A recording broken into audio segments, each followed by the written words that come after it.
தென்மதுரை வீரனுக்கு என்னுடைய மாமனுக்கு தேக்குமர தேகமடி அம்மாயம்மா.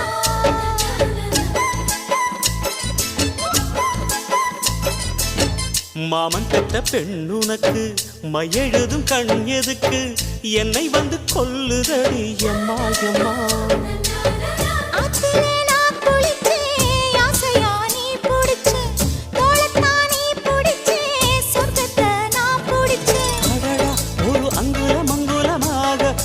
ஆசையில் முத்தங்கள் போட அதை என்னன்னு சொல்லுவேன், எப்படி சொல்லுவேன் நானே.